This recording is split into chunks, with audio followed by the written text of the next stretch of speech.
Hi there, I'm Drew Badger, the founder of EnglishAnyone.com, and in this video I'd like to help you have your very first conversation. Now, if you've already been having conversations with people, that's fantastic. You'll probably learn some interesting new vocabulary you can use in your conversations, but this video in particular is really specifically for people who are still feeling very nervous, but they want to speak. Maybe they have chances to speak, but they just don't take those chances. So I have some learners. I get lots of emails from people about like they have to communicate with people at their work, or maybe they have to give a presentation or talking to customers and clients, or they have to just in everyday situations where they're talking with maybe the teacher of their children at school and they have to communicate with them, or just people at a party, or all kinds of situations where as a kind of a native speaker, you wouldn't even think about these things. I would go talk to my child's teachers at school and have no problem. But this situation can be incredibly frustrating and really scary for a lot of people. So I wanted to talk about how to have your first conversation and really what I was doing, because I struggled with this a lot. I'll just tell a few stories about this from when I was learning. So I came to Japan in 2003 to study Japanese gardening, if you didn't know that already about me. And I was incredibly shy about speaking because I didn't know any Japanese when I got here. I knew just a few written characters that I had practiced, but I did not know anything other than konnichiwa, and I couldn't even say that very well. I remember the first time I had to give a self-introduction here in Japan. So I was working as a teacher in a school, and I had to go to the Board of Education and stand in front of maybe 50 people, just regular office workers who were there just working at the Board of Education. And so everyone is staring at me and I'm looking around, and I had practiced this speech. I was like, my name is Drew and I'm from America and I like gardening. And so I said something basically like that. But I remember it's almost like my brain, my words just kind of disappeared. I think maybe I said something, but my mind was almost like in a different place, like it was trying to escape the situation. Maybe you've had a situation similar to that. But when I was standing there in front of these people feeling really nervous and shy about that, I was so excited. I was just thinking like, please, I want this to be over. I want this to be over. And after it was finished, I can see people kind of smiling at me, some people laughing because I made some mistakes. And so that was a pretty challenging situation for me. So usually I'm just fine speaking English, in front of people because that's my native language. But of course, when you're moving to a new place and you have to give a speech, it can be frustrating and challenging and very scary for people, even in their native language, to stand in front of a group of people and speak. I have no problem doing that now, but it took a lot of practice for me to get there, especially in Japanese. Now, another situation, this is another weird thing I did, but I was really nervous about taking taxis or taking buses in Japan. So I was worried about doing these things because it was really confusing. I didn't know how to get from one place to the other because I would look at the bus and it was all characters in Japanese. And so I couldn't read anything. And I was too scared to talk to the driver or to ask anybody. So I only took trains or walked everywhere. So I knew what the train was. I could look, okay, the name was written in English. I knew the train is only going one direction and it has just a few stops, and I know where to get off, and I don't have to speak to anyone. So I was really nervous, and I definitely ignored, well, not really ignored, I guess I would say I avoided lots of speaking situations, and I know a lot of my students do that too. So here's what I did to overcome that. And I think this will be helpful for a lot of people, even just if you want to have more practice. So especially if you have a situation where you need to communicate with people, or you just maybe see people around and you have chances to speak, but you don't take them. And then maybe after that's finished, you have, like I talked in a previous video about negative self-talk.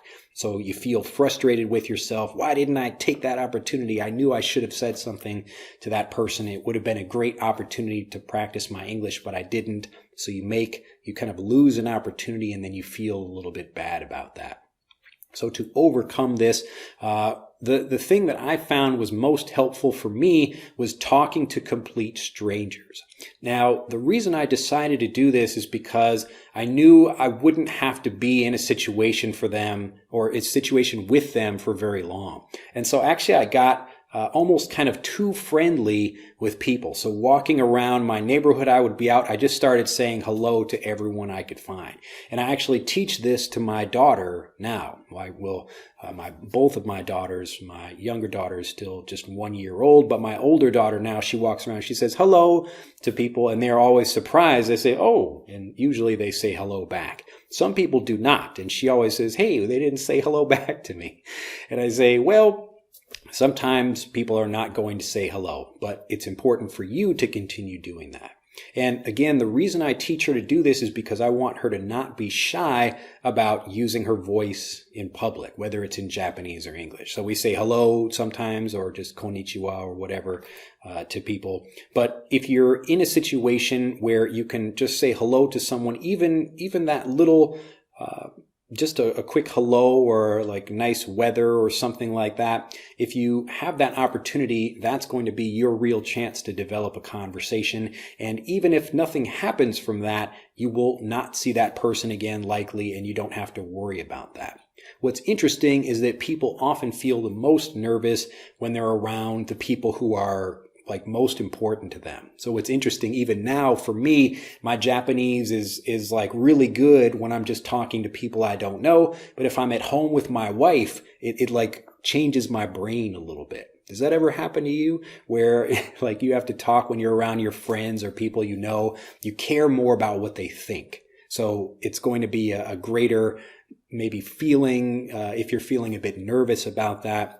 So because you care more about these people, you care more what they think about you. And so that changes the way you think, and it will also change the way you speak. So use that understanding to go out and start practicing with people you don't know. And this is why when I often get mails from people like they're doing customer service or they work at a hotel or something, I say these jobs are perfect for people who want to improve their English because you're getting new customers that come in, new clients, new people, new guests, and all of these people are going to give you the chance to say something, maybe even just one phrase that you can practice again and again with all these different people.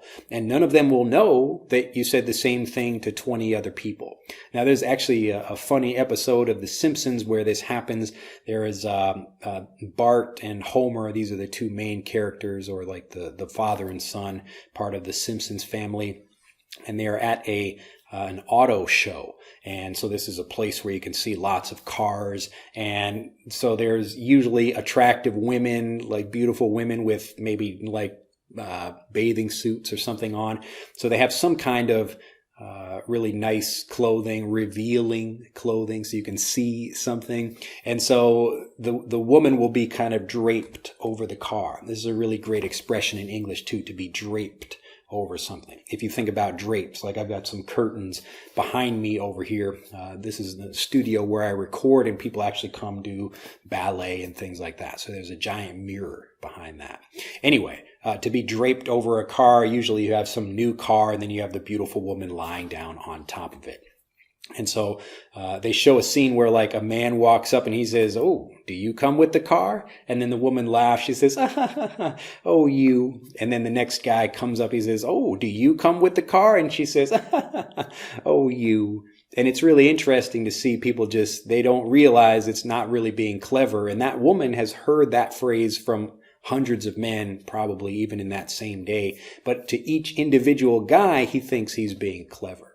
Anyway, that's kind of just a side little story there, but I hope it proves that point where if you're in a situation where you can talk to people you don't know, the people you don't know are going to be a lot better for you for practicing your English and for being able to improve because you're not feeling so nervous about what they think. So use that as an opportunity to get your first conversation in. And even if it's just saying hello or nice weather we're having or got the time. So instead of saying, "Do you have the time?"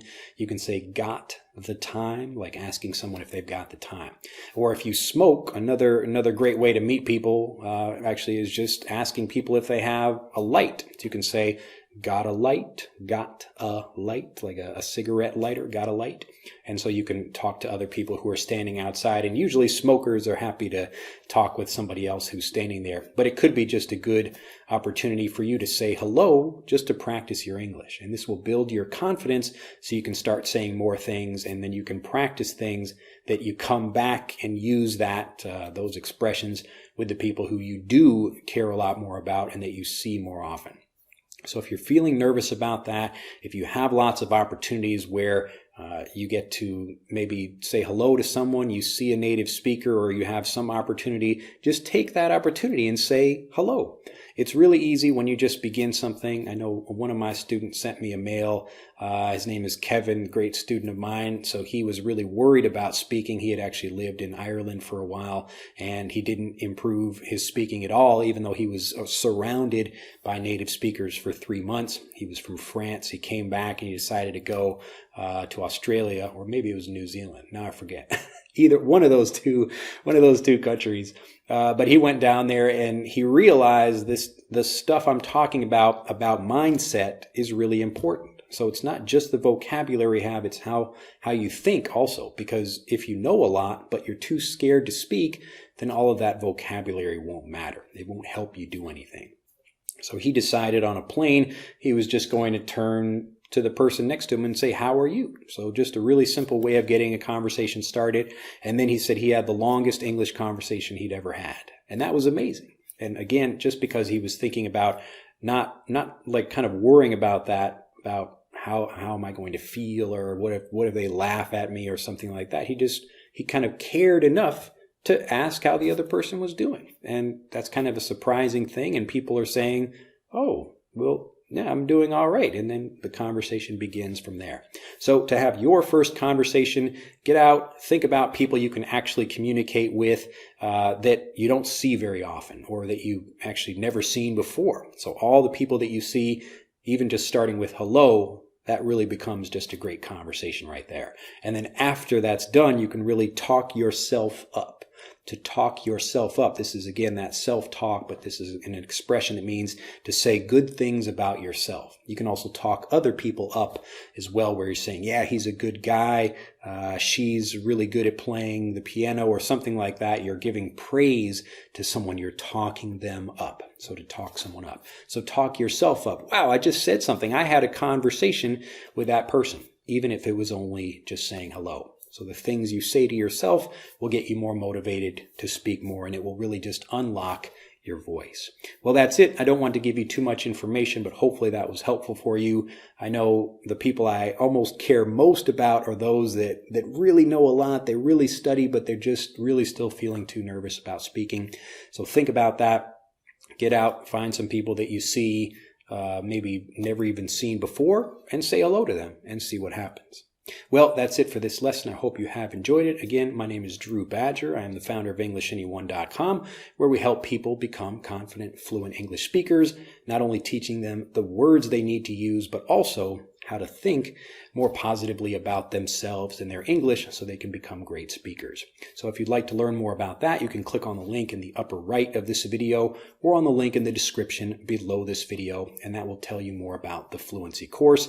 This is our most popular best-selling program, which gives you some quick wins. This means things that are going to make you successful the first time. So from the first day you begin using the program, you start learning lots of great vocabulary, but we also transform you as a speaker. So the kind of longer term thing, I know fluency doesn't just happen overnight, so that's why we teach a lot of great things, a lot of great vocabulary that you can use immediately the first day you start learning. But over time, as you work through the lessons, you actually develop into a fluent speaker just by following the simple steps. It's really a great program, and I would be really excited to welcome you to it if you're not in there already. Well, you can click on the link in the upper right to do that. And if you'd like to learn more about just improving your English, becoming a more confident speaker, and you want to keep learning right now, just do these 3 simple things. 1. Click on this link to subscribe to my YouTube channel for over 500 free videos. 2. Click on this link to download my #1 ebook guide to fast fluency free. And 3. Click here to watch the most popular video on English fluency here on YouTube.